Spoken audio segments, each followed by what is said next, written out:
काका, हुआ है शहर, ले आए खाद बीज? भाई लेके तो आया हूँ, पर क्या कहूँ, महंगाई इतनी हो गई है कि समझ में नहीं आता है कि खेती करे कैसे।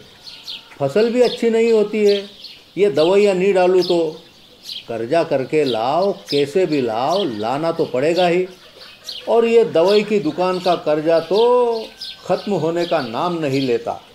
लाना तो मुझे भी है, पर सब कुछ इतना महंगा है, कहाँ से लाऊं, किससे खरीदूं, किसके पास सही दामों में मिलेगा और क्वालिटी उत्पाद भी मिलेगा या नहीं। अपनी फसलों की सही दवाओं के लिए दूर दूर तक शहरों में जाना और दवाओं को लाना पड़ता है। फसलों के लिए दवाएं सही है या नहीं, ये जानकारी भी नहीं होती। फसलों की कटाई पर सही दाम मिलेंगे या नहीं, इन तमाम मुश्किलों से दूर होने के लिए आइए खेती बाड़ी केंद्र। खेती बाड़ी केंद्र एक ऑनलाइन सेवा केंद्र है जिससे आप अपने मोबाइल के द्वारा जुड़ सकते हैं, जहां आपको अपनी खेती के लिए सही प्रकार की दवाएं मिलेंगी, वो भी होलसेल मूल्य पर। वो सभी दवाएं सीधा निर्माता से लेकर आप तक पहुंचाते हैं, यानी कि बीच में होने वाले सारे खर्च की बचत आपकी जेब में। साथ ही साथ दवाओं को लाने और ले जाने की झंझट से भी छुटकारा। अपनी मुश्किलों को दूर करने के लिए आप खेती बाड़ी केंद्र पर एक मिस कॉल करें। खेती बाड़ी केंद्र का किसान मित्र आपसे तुरंत संपर्क करेगा और आपको सभी जरूरी जानकारी देगा। खेती बाड़ी केंद्र की फ्रेंचाइजी लेकर खेती बाड़ी मित्र बनिए और किसानों की सेवा कर देश की तरक्की में भागीदार बने। आज ही संपर्क करें नीचे दिए गए नंबर पर और खेती बाड़ी केंद्र से जुड़े। ये है खेती बाड़ी केंद्र ऐप। अच्छा, किसानों की सरदारी, उन्नत खेती बाड़ी। खेती बाड़ी केंद्र, देश के अन्नदाता की दुकान।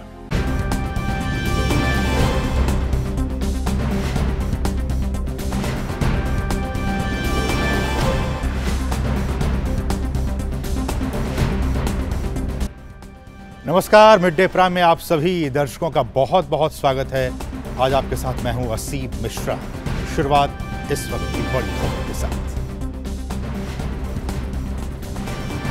चक्रवात यास को लेकर केंद्र और राज्य सरकारें सतर्क। अगले 24 घंटों के दौरान अति गंभीर चक्रवाती तूफान में बदलने की संभावना। गृह मंत्री अमित शाह ने की समीक्षा बैठक। एनडीआरएफ ने कुल 95 टीमों को राहत अभियान में लगाया। वायुसेना भी किसी भी मदद के लिए बिल्कुल है तैयार। केंद्रीय स्वास्थ्य मंत्री ने कोविड पर मंत्री समूह की बैठक की अध्यक्षता की। कहा, अब तक लगाए गए 19 करोड़ 6 लाख टीके। राज्यों, केंद्र शासित प्रदेशों को 21 करोड़ से अधिक वैक्सीन खुराक उपलब्ध कराई गई। ब्लैक फंगस के बारे में किया सावधान। केंद्र द्वारा हर संभव मदद का दिया भरोसा।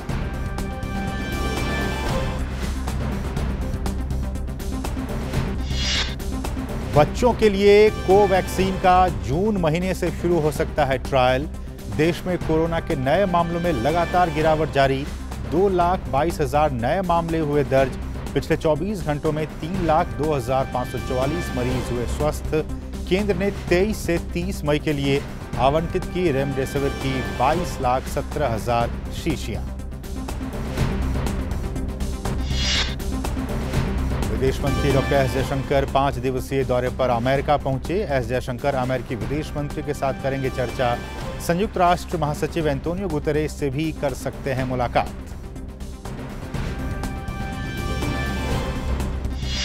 और दुबई में आज से शुरू हो रही एशियाई मुक्केबाजी चैंपियनशिप में भारत के 7 पदक पक्के।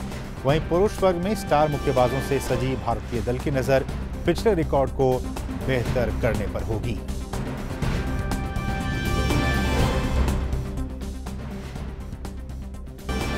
शुरुआत सबसे पहले बड़ी खबर के साथ।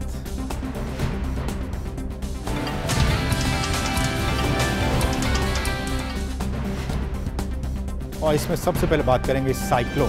बंगाल की खाड़ी के ऊपर बने कम दबाव के क्षेत्र के उत्तर पश्चिम की ओर बढ़ने के साथ ही तूफान यास, इसका आज चक्रवाती तूफान में तब्दील होने की आशंका जताई जा रही है। और अगले 24 घंटों के दौरान बहुत गंभीर चक्रवाती तूफान में इसके बदलने की संभावना है। चक्रवाती तूफान यास बंगाल ओडिशा तट की ओर लगातार बढ़ रहा है। ये बुधवार शाम तक दीघा और पारादीप पहुंच सकता है। इस तूफान की रफ्तार 120 से 160 किलोमीटर प्रति घंटे तक हो सकती है। चक्रवाती तूफान से निपटने के लिए सशस्त्र बलों ने भी तैयारियां शुरू कर दी हैं। भारतीय वायुसेना के 15 मालवाहक विमानों ने जामनगर, वाराणसी, पटना और एर्नाकुलम से राष्ट्रीय आपदा मोचन बल के 950 कर्मियों और 70 टन सामग्री को कोलकाता, भुवनेश्वर और पोर्ट ब्लेयर पहुंचाया है। रक्षा मंत्रालय ने कहा है कि 16 विमान और 26 हेलीकॉप्टर तत्काल तैनाती के लिए तैयार रखे गए हैं। भारतीय नौसेना ने मानवीय सहायता और आपदा राहत की 10 खेपें भुवनेश्वर और कोलकाता भेजी हैं। 5 खेप पोर्ट ब्लेयर पर तैयार रखी गई हैं। पूर्वी कमान और अंडमान निकोबार कमान के 8 पोत राहत पहुंचाने के लिए उपलब्ध कराए गए हैं। 4 गोताखोर और 10 बाढ़ राहत टुकड़ियां कोलकाता, भुवनेश्वर और चिल्का में तैनात की गई हैं। ये टुकड़ियां बहुत कम वक्त के बुलावे पर नागरिक प्रशासन को उपलब्ध होंगी। मंत्रालय ने कहा है कि 7 बाढ़ राहत दल और 2 गोताखोर दल अंडमान निकोबार द्वीप समूह पर किसी भी स्थिति से निपटने के लिए अलग अलग स्थानों पर तैनात किए गए हैं। इसके अतिरिक्त नौसेना के विमान और हेलीकॉप्टर राहत और बचाव अभियान चलाने के लिए विशाखापट्टनम और पोर्ट ब्लेयर में बिल्कुल तैयार रखा गया है।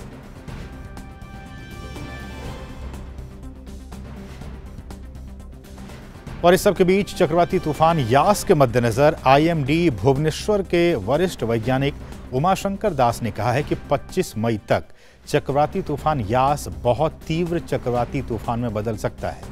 इसके पारादीप और सागर द्वीप के बीच तट को छूने की संभावना है। खासकर पारादीप और धामरा के लिए चेतावनी जारी की गई है। जगत सिंहपुर, केंद्रापाड़ा, भद्रक और बालेश्वर में हवा की गति 150 से 160 किलोमीटर प्रति घंटे तक रहेगी। That is yesterday, that is intensified. Now it has been intensified into cyclone storm named Yas, and we are expecting it will be going to be very severe cyclone storm by 25th, and possibly it will going to make cross the coast between Paradip and Sagar Island. And what actually we have upgraded the port warning also, particularly for Paradip and Dhamra. और इस तूफान cyclone Yaas पर ताज़ा जानकारी के लिए हमारे साथ हमारे सहयोगी तापस भट्टाचार्य लगातार इसको मॉनिटर भी कर रहे हैं, इसको फॉलो कर रहे हैं। इस वक्त हमारे साथ वो बने हुए हैं। तापस, सबसे पहले तो यही आपसे सवाल कि अभी हमने देखा हमारा जो पश्चिमी तट है वहाँ पे ताउते तूफान ने जिस तरह से कहर बरपाया, और अब हमारा पूर्वी खासकर बंगाल और उड़ीसा की बात की जाए, और ये कहा जा रहा है आईएमडी की तरफ से कल 25 तारीख को ये तट को छुएगा और इसकी स्पीड जो होगी हवा की वो 150 से 160 किलोमीटर प्रति घंटे की होगी। किस तरह से ये तमाम राज्य जो हैं वो इस आपदा से निपटने के लिए तैयार हैं? देखिए, लैंडफॉल होने की जो संभावनाएं हैं, लैंडफॉल का जो टाइम दिया जा रहा है, अब जो अभी थोड़ी देर पहले जो आईएमडी का बुलेटिन आया तो उसमें 26 तारीख को दोपहर के बाद लैंडफॉल का एक समय दिया जा रहा है। तो 25 तारीख से ये सीवियर कैटेगरी में जरूर चला जाएगा। तो वो एक कल है। जो दूसरी चीज मैं आपको बताना चाहूंगा कि ठीक अभी इस वक्त एक थंडरस्टॉर्म और लाइटनिंग अलर्ट जारी किया गया है बालासोर डिस्ट्रिक्ट में। रेमुना और बहागना ब्लॉक है, वहां पे इस वक्त थंडरस्टॉर्म और लाइटनिंग अलर्ट इस वक्त जारी किया गया है। तो उड़ीसा आप खुद पारादीप के पास आप रह चुके हैं, आपको पता है कि किस तरीके से वहां पे एहतियात बरती जाती है, क्योंकि वहां पे बहुत ऐसे तूफान आते रहते हैं। तो ऐसा नहीं है कि जो प्रशासन है, जो एडमिनिस्ट्रेशन है वहां का लोकल, वो उस पर नहीं काम कर रहा, वो ऑलरेडी वहां पे काम कर रहे हैं। ऑलरेडी जो वहां पे पोर्ट की तरफ जो वार्निंग साइन होती है वो ऑलरेडी दी गई है और येलो अलर्ट इस वक्त जारी किया गया है और कल तक ये ऑरेंज अलर्ट पे तब्दील कर दिया जाएगा।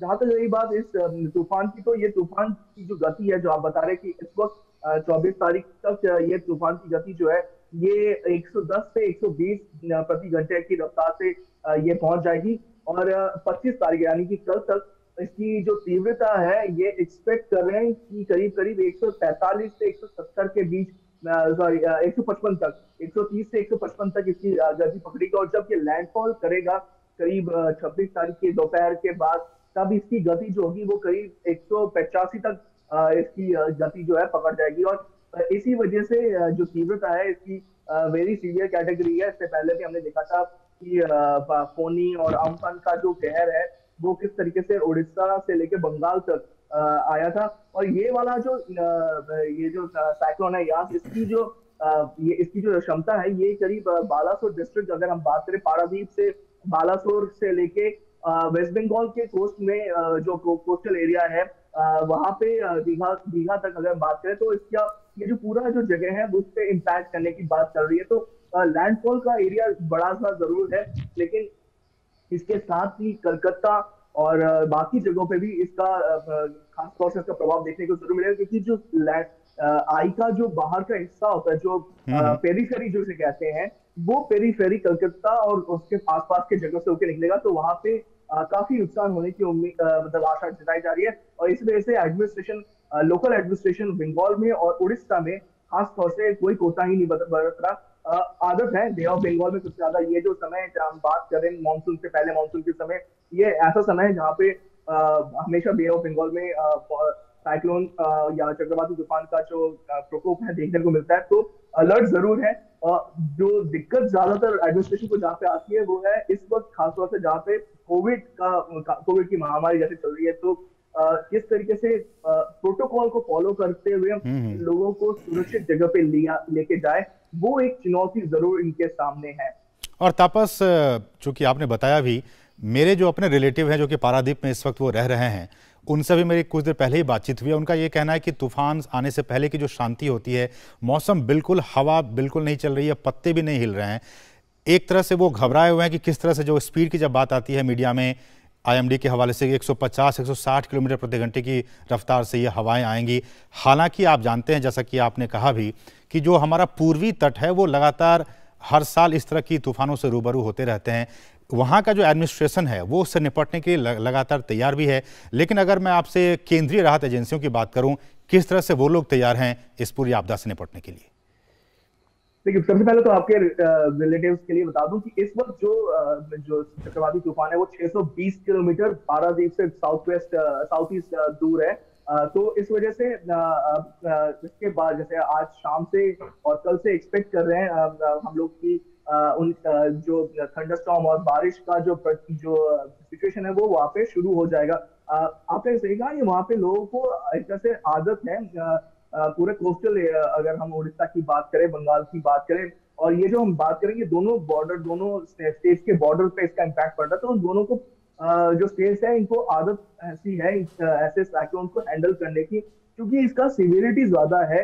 तो इस वजह से ज्यादा लोग इसको लेकर जरूर चिंतित है, खासतौर से जो कोस्टल एरिया में रहते हैं, क्योंकि जब आप एक हवा का जो प्रचंड वेग है वो 145 180 के ऊपर चलता है, और तो जरूर इसमें बहुत सारी दुर्घटनाएं घटने की आशंका बढ़ जाती है। तो एक तो पहली चीज तो ये है। तो दूसरी चीज है कि कल तक IMD Bhubaneswar orange alert declare करने का ऑलरेडी उनका आ चुका है कि कल से ये ऑरेंज अलर्ट पे चले जाएंगे और उसके बाद ये रेड अलर्ट पे चले जाएंगे, कि क्योंकि जो पूरा इलाका जैसे हम बात करें वहां पे अगर ये अलर्ट नहीं जारी करेंगे तो बहुत ज्यादा नुकसान होने की उम्मीद है। लोगों को बताने की बहुत जरूरत है कि आपको लोग घर पे रहें, बाहर ना निकले अगर बहुत इंपॉर्टेंट काम ना हो।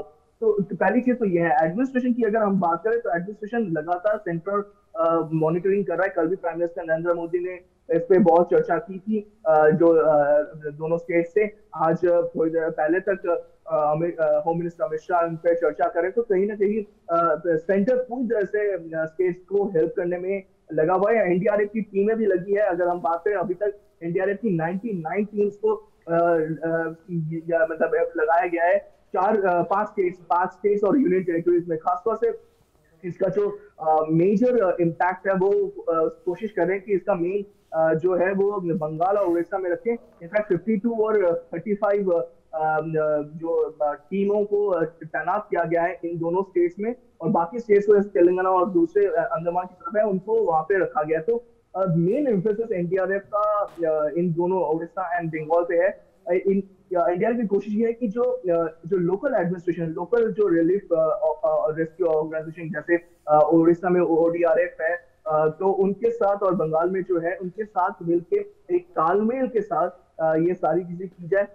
जो खासा तवज्जो दिया जा रहा है वो जो कोविड केयर हॉस्पिटल्स हैं और जो इमरजेंसी सेवाएं उन पे दिया जा रहा है, जहाँ पे अगर बाई चांस किसी कारणवश इलेक्ट्रिसिटी सप्लाई स्नैप होता है तो वहाँ पे जनरेटर की व्यवस्था की जा रही है। ऑक्सीजन सप्लाई की जो सप्लाई है वो भी उसको दुरुस्त किया जा रहा है, जिससे कि कोई दुर्घटना ना हो। तो सारी एहतियात बरती जा रही है जिससे कि कोई जान माल का नुकसान ना हो और कम से कम जो नुकसान है वो हो पाए, क्योंकि तीव्र वेग है, जरूर पेड़ पौधे उखड़ेंगे, कुछ कच्चे मकानों को भी नुकसान मिलेगा, लेकिन जान माल का जिससे कम से कम नुकसान हो उसकी पूरी कोशिश की जा रही है। एक आखिरी सवाल तपस, वो ये कि हमने देखा ताउते तूफान अभी रिसेंटली ही गुजरा है हमारे पश्चिमी तट को छूकर।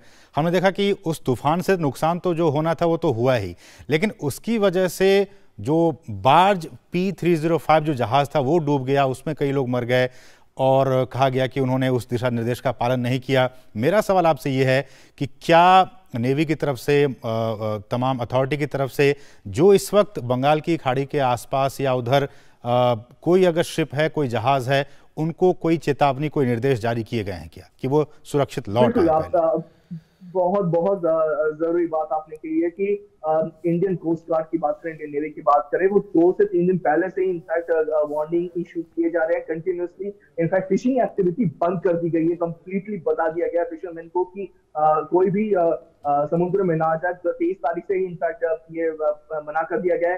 हर पोर्ट की आपको पता होगा, ऐसे पारदीप पोर्ट है और बाकी जो पोर्ट है बंगाल में और उड़ीसा में, वहां पे अलर्ट जारी कर दिया गया, अलार्म जारी कर दिया गया है, जिससे कि उधर के आसपास जो लोग काम करते हैं वो इससे मतलब उसका अलर्ट का लेवल बढ़ा दिया गया, जिससे कि उनको पता चले कि ये इससे बच के रहना जरूरी है, बहुत ज्यादा एहतियात बरतना बहुत जरूरी है। तो ये जो चीजें हैं वो किया जा रहा है और आईएमडी की तरफ से कहें, जो लोकल एडमिनिस्ट्रेशन की तरफ से है, वहां से भी हिदायत हर घंटे में बुलेटिन इशू किया जा रहा है, बताया जा रहा है कि क्या डूज एंड डोंट्स है।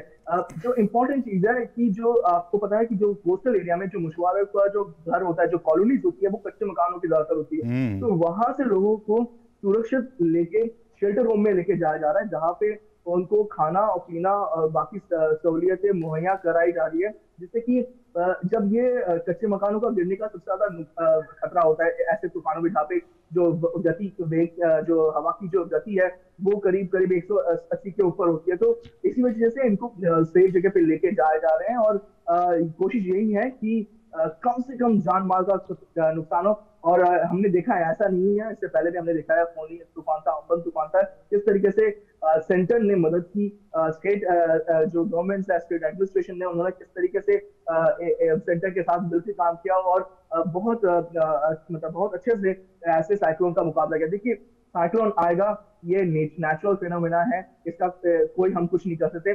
जो इम्पोर्टेंट चीज है कि कैसे लोगों की जानें बचाई जा सके और कम से कम जो नुकसान हो वो हो।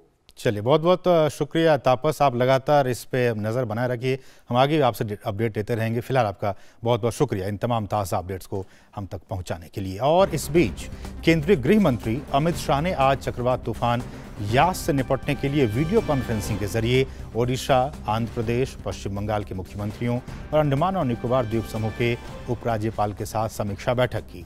बैठक में चक्रवात यास की तैयारियों को लेकर भी समीक्षा की गई।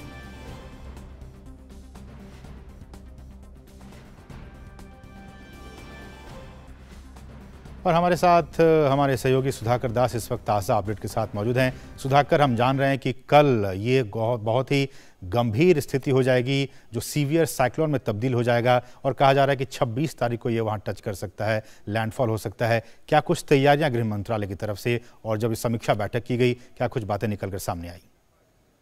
देखिए, निश्चित तौर पर केंद्र की अगर बात करें तो लगातार एक तरह से न सिर्फ पूरी स्थिति की मॉनिटरिंग की जा रही है 24/7, बल्कि शीर्ष स्तर से लगातार जो तमाम राहत के उपाय या तैयारियां की जा रही है उसकी भी समीक्षा की जा रही है। आपको याद होगा, असीम परसों कैबिनेट सचिव ने एनसीएमसी की बैठक बुलाई थी। कल खुद पीएम मोदी ने पूरी स्थिति की समीक्षा की थी और लोगों को सुरक्षित लाने के लिए, तो साथ ही साथ खासतौर से जो जहाज हैं या फिर लोग जो समुद्र में है वो सुरक्षित लौटे, उसके लिए निर्देश दिए थे। आज गृह मंत्री ने खुद पश्चिम बंगाल के मुख्यमंत्री ममता बनर्जी, उड़ीसा के मुख्यमंत्री नवीन पटनायक, आंध्र प्रदेश के मुख्यमंत्री वाई एस जगन मोहन रेड्डी और जो अंडमान निकोबार द्वीप समूह है उनके एलजी के साथ उन्होंने बैठक की है, पूरी स्थिति की समीक्षा की है। न सिर्फ राज्यों से जानकारी ली कि उनकी क्या तैयारी है, बल्कि केंद्र की तरफ से जो भी हर संभव मदद हो सकता है उसके लिए उन्होंने भरोसा दिलाया, चाहे एनडीआरएफ हो, सशस्त्र सेनाएं हो, नेवी हो,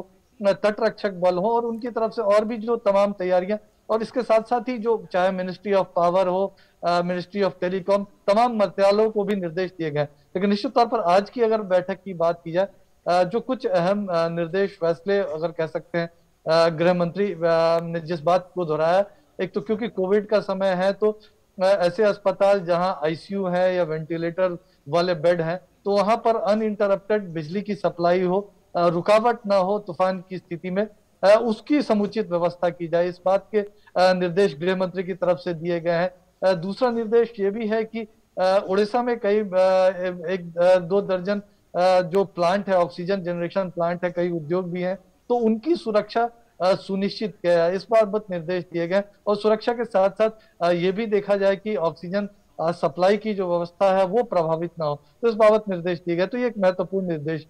तीसरा अगर निर्देश आप कह सकते हैं तो वैक्सीनेशन जो स्टोरेज की जहां जहां भी व्यवस्था की गई है तो उसकी सुरक्षा के लिए ध्यान दिया जाए। एक और अहम निर्देश ये और एक तरह से आग्रह भी राज्यों से किया गया है कि जो रिस्टोरेशन ऑफ इलेक्ट्रिसिटी है वो जल्द से जल्द बहाल किया जाए। और इसमें क्योंकि कई कोविड पेशेंट्स घर पे भी अपना एक तरह से घर पे भी है, होम आइसोलेशन में है, तो उनको जरूरत पड़ सकती है। तो उस लिहाज से केंद्र भी, मिनिस्ट्री ऑफ पावर भी इसमें राज्यों की मदद करेगा, ये कहा गया है। इसके अलावा निश्चित तौर पर हम जानते हैं कि तूफान का सामना करने में उसकी तैयारियों को लेकर उड़ीसा, एक तरह से उड़ीसा ने एक मिसाल भी कायम की। अगर गुजरात पश्चिमी तट पर, तो पूर्वी तट पर उड़ीसा की जो व्यवस्था है, चाहे ओडीआरएफ हो या शेल्टर होम्स की बात हो, तो वहां दूसरे राज्यों से भी कहा गया कि उस तरह की व्यवस्थाएं अपने राज्यों में अगर विकसित करेंगे आने वाले समय में तो वो बेहतर हो सकेगा। इसके अलावा आईएमडी की सूचनाएं समय तक लोगों तक पहुंचे, उसका डिसेमिनेशन समय से हो, इसके लिए चाहे सोशल मीडिया का उपयोग किया जाए या टीवी मीडिया का, तो उन तमाम चीजों के लिए राज्य को कहा गया। लेकिन निश्चित तौर पर इस बैठक का एक मकसद सीधा था कि राज्य की अगर कोई आवश्यकता है सीधे तौर पर, तो उन आवश्यकताओं का ध्यान रखा जाएगा।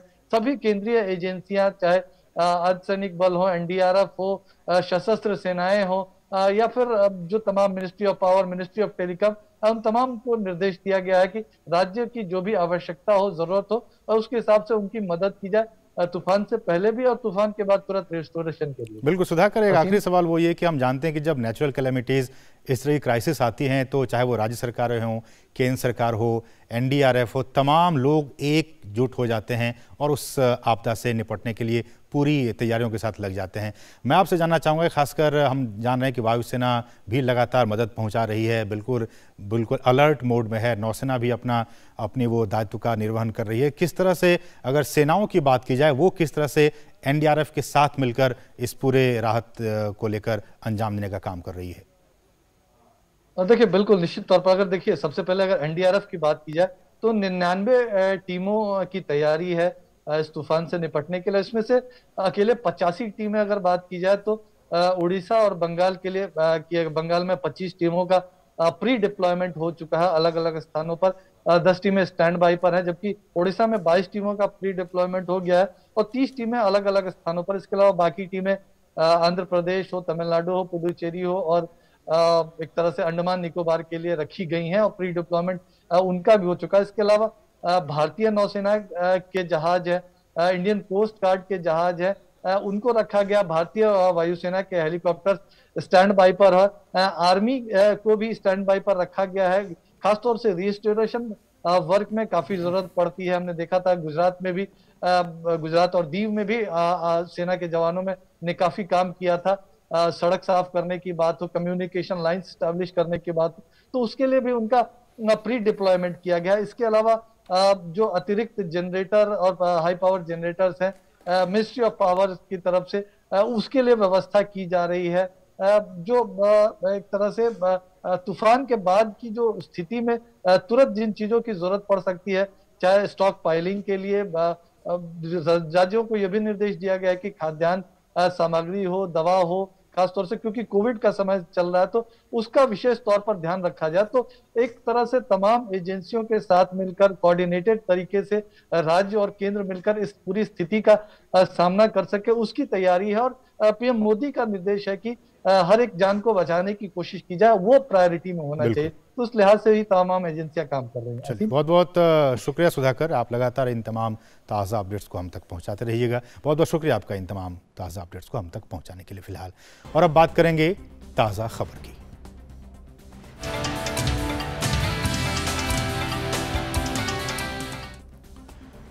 केंद्रीय स्वास्थ्य मंत्री डॉक्टर हर्षवर्धन ने कोविड पर मंत्रियों के समूह की 27वीं उच्च स्तरीय बैठक की आज अध्यक्षता की। डॉक्टर हर्षवर्धन ने बैठक को संबोधित करते हुए कहा कि देश के 16 राज्यों में पॉजिटिविटी रेट बहुत ज्यादा है, लेकिन टीकाकरण अभियान भी तेज गति से जारी है। Right now, 16 states in the country, they currently have a very high positivity rate. They are Karnataka, Kerala, Andhra Pradesh, West Bengal, Odisha, Rajasthan, Jammu and Kashmir, Himachal Pradesh, Goa, Manipur, Puducherry, Meghalaya, Arunachal Pradesh, Nagaland, Sikkim and Lakshadweep. Then just to update you about the vaccination status in the country, till morning today, our latest data informs us that we have already given 19 crore 60 lakh 51,962 doses to our countrymen, and even today we have 1 crore 60 lakh 57,858 doses which are still available with the states to vaccinate people at this point of time. And also in the pipeline, when we say in the pipeline, it means that which are likely to be delivered in the next 2-3 days, we have another 21 lakh 8,160 doses for the states. और doctor Harshvardhan ने यह भी कहा कि 18 राज्यों में black fungus के 5,000 से ज्यादा मामले दर्ज किए गए हैं। केंद्र सरकार ब्लैक फंगस से निपटने के लिए कई कदम उठा रही है। We know that there has been a recent rise in the number of cases of mucormycosis in many states, and we have taken note of this, and many actions have been taken for advice with the advice of the relevant experts, and we had requested the states to issue notifications to make this disease notifiable, so that the central government also knows in detail the extent of the numbers, and so that the strategies could be about drug availability, etc., could be planned accordingly. So by now 19 states have already issued notifications and made it a notifiable disease under the Epidemics Act. साथ ही उन्होंने corona के उपचार में प्रयोग होने वाली remdesivir दवा पर कहा कि अब तक राज्यों को रेमडेसिविर की कुल 98,87,000 शीशियां आवंटित कर दी गई है। Update you about the two important things, the remdesivir injections. Till now we have already through the central government sent 70.61 lakh remdesivir vials to the states, and have already given 45,735 ventilators to the states. अब कुछ दूसरी अहम राष्ट्रीय खबरें।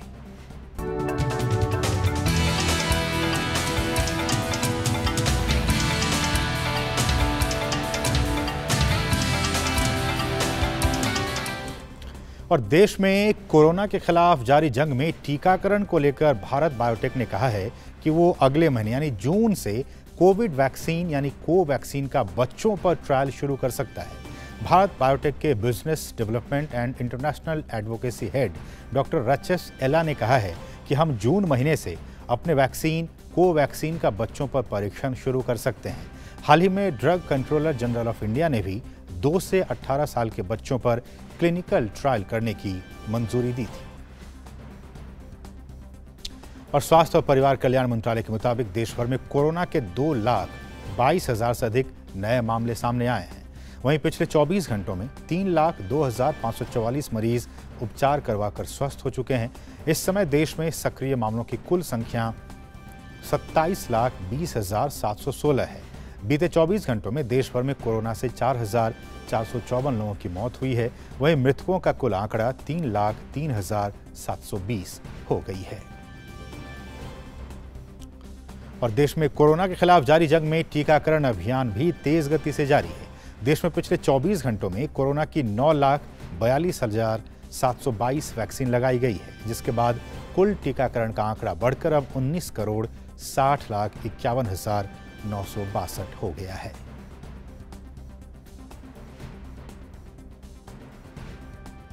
इस बीच केंद्रीय स्वास्थ्य मंत्रालय ने कहा है कि राज्यों और केंद्र शासित प्रदेशों को वैक्सीन की 21 करोड़ 80 लाख से ज्यादा डोजेज उपलब्ध कराई गई हैं। राज्यों और केंद्र शासित प्रदेशों के पास अभी भी वैक्सीन की 1 करोड़ 90 लाख से ज्यादा डोज उपलब्ध है।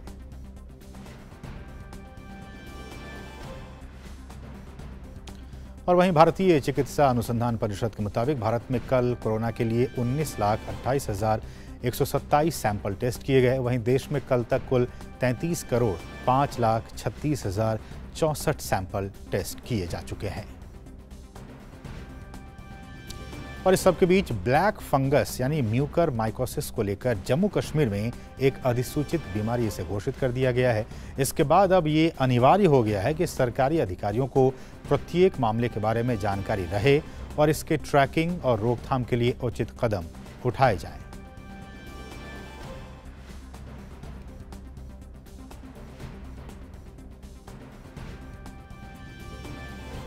लेकिन कोरोना महामारी के बीच दिल्ली, हरियाणा, राजस्थान और पुडुचेरी में रविवार को लॉकडाउन आगे बढ़ा दिया गया, जबकि कई राज्यों में कोविड के कारण पहले से ही मई के अंत तक के लिए पाबंदियां लगी हुई हैं ताकि महामारी की दूसरी लहर के दौरान संक्रमण को रोका जा सके।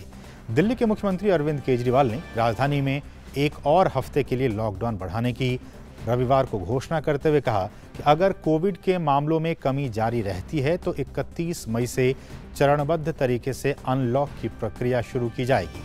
तो वहीं राजस्थान में कोरोना वायरस संक्रमण नियंत्रण के लिए मंत्रिमंडल और विशेषज्ञों की सिफारिश पर राज्य सरकार ने रविवार को राज्य में लॉकडाउन की अवधि में 15 दिनों का विस्तार करते हुए इसे 8 जून तक कर दिया है। सरकार ने कहा है कि जिन जिलों में संक्रमण की स्थिति में काफी सुधार हुआ है वहां 1 जून से व्यावसायिक गतिविधियों की छूट दी जा सकती है। वहीं हरियाणा सरकार ने भी राज्य में लागू लॉकडाउन को 31 मई तक के लिए बढ़ा दिया है। साथ ही पुडुचेरी की सरकार ने भी रविवार को 31 मई तक लॉकडाउन जारी रखने की घोषणा की, क्योंकि केंद्र शासित प्रदेश में कोविड के मामलों में बढ़ोतरी जारी है। और वहीं कोविड की दूसरी लहर से निपटने के लिए तमिलनाडु में आज से बिना किसी ढील के 1 सप्ताह का संपूर्ण लॉकडाउन लागू हो गया है। लॉकडाउन के दौरान मेडिकल स्टोर, पेट्रोल पंप और दूध की आपूर्ति जैसी आवश्यक सेवाएं जारी रहेंगी। केंद्र और राज्य सरकार के अहम विभागों और बैंकों को सीमित स्टाफ के साथ काम करने की अनुमति दी गई है। इसके अलावा खाद्य सामग्री की डिलीवरी सहित ई-कॉमर्स सेवाओं को कुछ घंटों के दौरान काम करने की अनुमति दी गई है।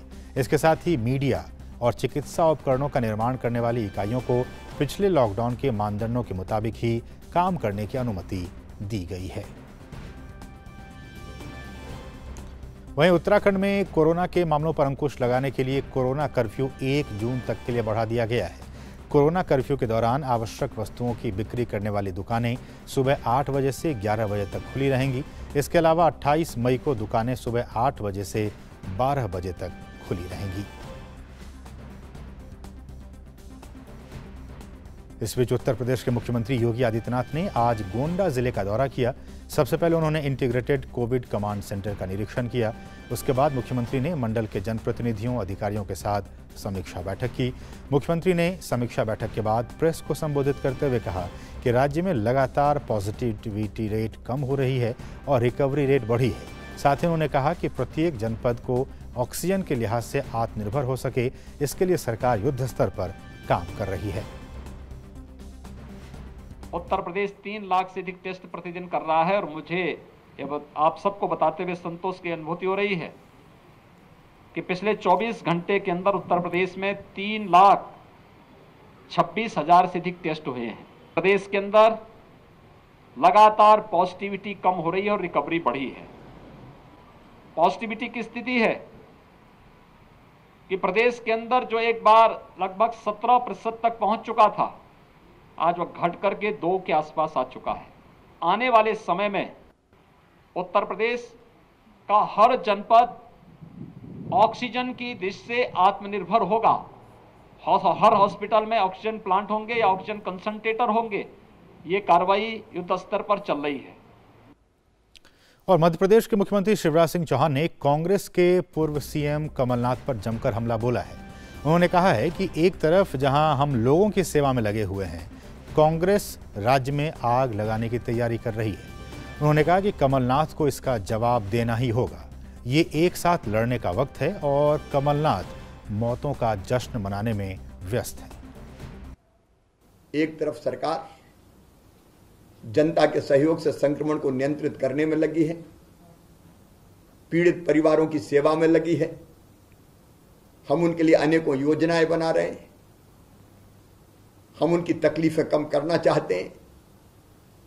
वहीं कांग्रेस आग लगाने की तैयारी में लगी है। कमलनाथ जी, जवाब देना पड़ेगा।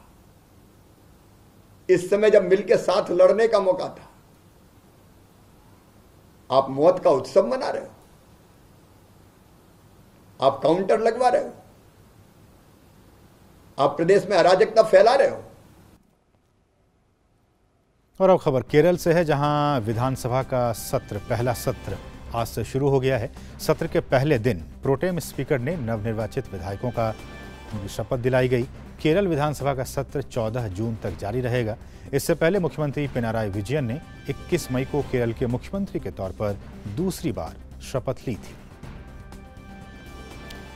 कोलकाता हाईकोर्ट द्वारा 21 मई को नारदा घोटाला मामले के आरोपी टीएमसी के 4 नेताओं को हाउस अरेस्ट करने और मामले को बड़ी पीठ के पास भेजने के खिलाफ सीबीआई ने सुप्रीम कोर्ट का रुख किया है। हाईकोर्ट की 2 जजों की बेंच ने चारों नेताओं को जमानत देने का मामला 5 जजों की बेंच के पास भेजा था और गिरफ्तार किए गए टीएमसी नेताओं को हाउस अरेस्ट करने के आदेश दिए थे। कलकत्ता हाईकोर्ट की 5 जजों वाली बेंच आज मामले की सुनवाई करेगी, लेकिन सीबीआई ने सुप्रीम कोर्ट से मांग की है कि इस सुनवाई को टाल दिया जाए। कुछ दूसरी अहम खबरें। विदेश मंत्री डॉक्टर एस जयशंकर अमेरिका के 5 दिवसीय दौरे पर न्यूयॉर्क पहुंच चुके हैं। विदेश मंत्रालय से जारी एक बयान के मुताबिक एस जयशंकर 28 मई तक अमेरिका की यात्रा पर रहेंगे, जहां वे अमेरिकी कंपनियों के साथ कोविड रोधी टीके की खरीद और बाद में इसके संयुक्त उत्पादन की संभावनाओं के बारे में चर्चा करेंगे। मंत्रालय ने बताया कि जयशंकर वॉशिंगटन में अमेरिकी विदेश मंत्री एंटनी ब्लिंकन के साथ चर्चा करेंगे। वे अमेरिकी मंत्रिमंडल के सदस्यों और वहां के प्रशासन के वरिष्ठ अधिकारियों के साथ द्विपक्षीय संबंधों के बारे में भी चर्चा करेंगे। न्यूयॉर्क में उनके संयुक्त राष्ट्र महासचिव एंटोनियो गुतेरेस से मुलाकात करने की भी संभावना है। बयान के मुताबिक विदेश मंत्री की यात्रा के दौरान उनका भारत और अमेरिका के बीच आर्थिक और कोविड महामारी से जुड़े सहयोग को लेकर कारोबारी मंचों से संवाद का भी एक कार्यक्रम है। और अब कुछ अंतर्राष्ट्रीय खबरें।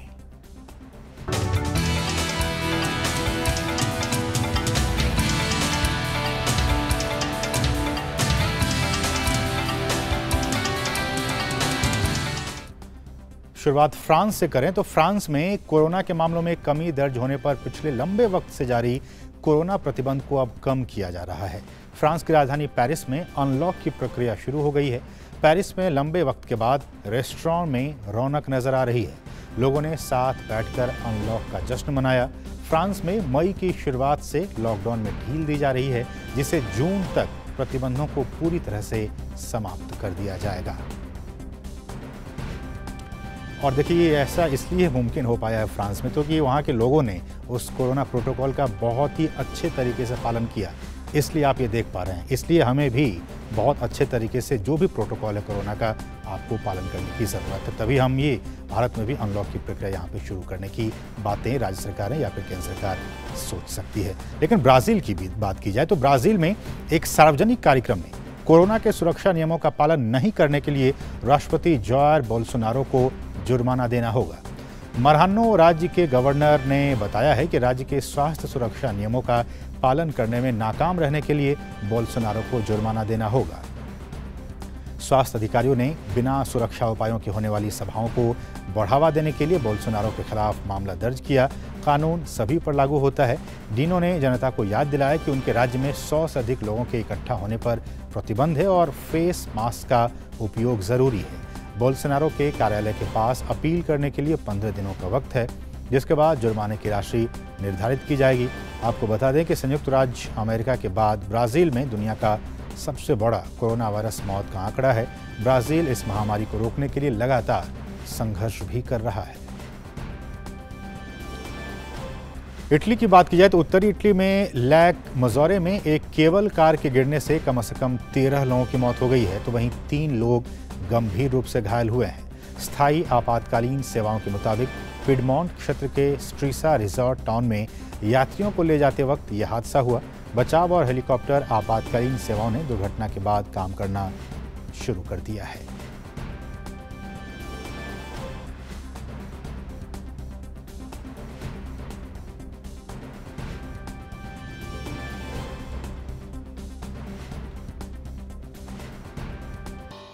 और अब खेल जगत की कुछ अहम खबरें।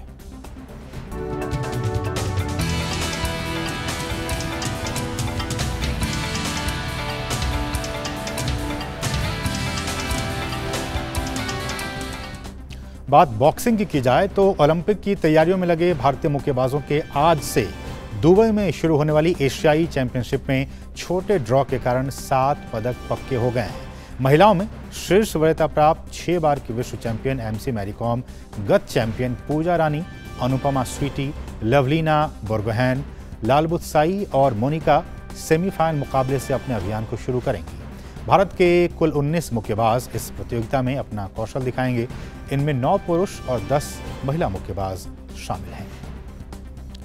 और आज से शुरू हो रहे फ्रेंच ओपन टेनिस प्रतियोगिता के क्वालिफाइंग मुकाबले में भारत की अंकिता रैना महिला सिंगल्स के पहले राउंड में आज ऑस्ट्रेलिया की अरीना रोदिनोवा से भिड़ेंगी। इससे पहले अरीना ने 2016 में फ्रेंच ओपन के पहले राउंड तक का सफर पूरा किया था, जबकि अंकिता का प्रदर्शन कुछ खास नहीं रहा।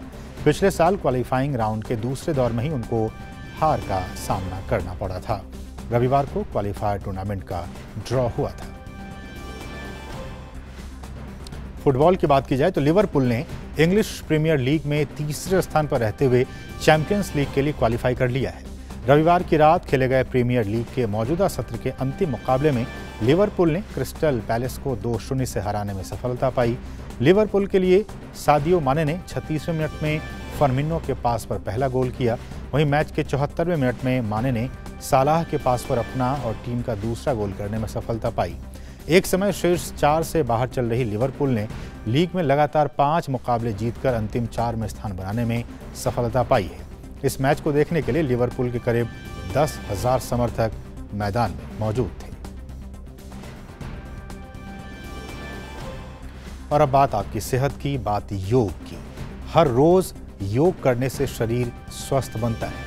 नियमित योग क्रियाएं करने से शरीर लचीला और मांसपेशियां मजबूत होती हैं। स्वस्थ जीवन के लिए योग का बहुत ही विशेष महत्व है।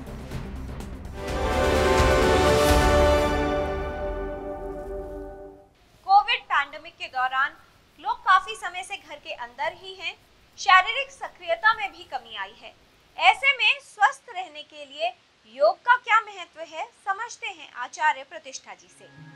जब आप पूरा दिन घर से कार्य कर रहे हैं, स्क्रीन के सामने बैठे हैं, एक ही जगह पर बैठ कर के कार्य कर रहे हैं, तो आप हर 20 मिनट आप कार्य कीजिए, उसके लिए मनाही नहीं है क्योंकि काम तो हमें करना पड़ेगा। लेकिन हर 20 मिनट के बाद 30 सेकंड्स का ब्रेक ले लीजिए। और क्या करना है उस 30 सेकंड्स में?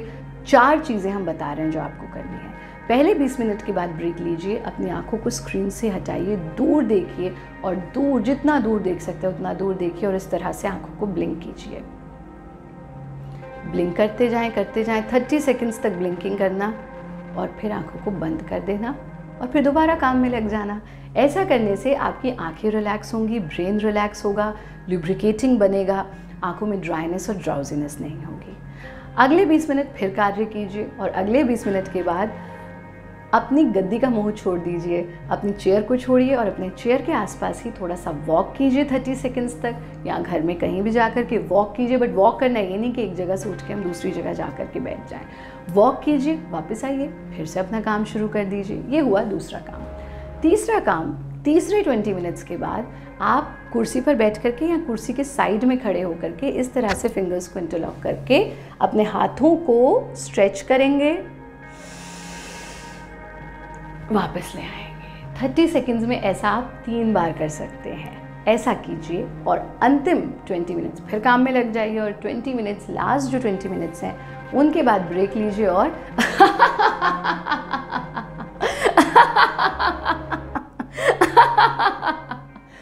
30 seconds of free laughter. Free laughter आपके ब्लड की सर्कुलेशन को बेहतर करता है, आपकी लंग्स की कैपेसिटी को बढ़ाता है, सांस लेने की क्षमता को बढ़ाता है, ऑक्सीजन का इंटेक बढ़ाता है, यानी इतने सारे लाभ हैं। बस हर 20 मिनट्स के बाद एक योगा ब्रेक लीजिए। 20-20 का रूल अपनाइए, आप देखेंगे कि आप घर पर काम करते करते भी स्वस्थ रह सकते हैं। प्रतिदिन अपनी दिनचर्या में से योग के लिए कुछ समय अवश्य निकालें। निरंतर योग करने से आपका स्वास्थ्य ठीक रहेगा और बीमारियां भी दूर रहेंगी।